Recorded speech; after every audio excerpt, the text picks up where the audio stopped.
dewa ing asmara kuwatno ati kawula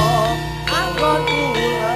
angkon prema dadan saking Joko Karewangi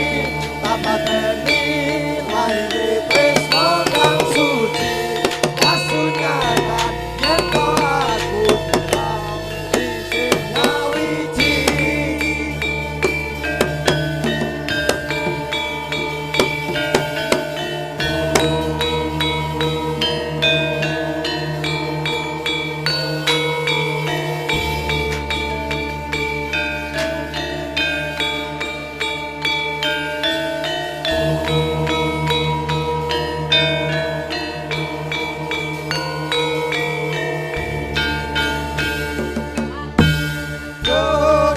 Dewa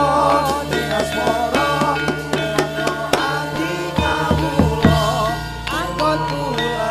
angkon tresno dadan saking Joko Karewangi tapateni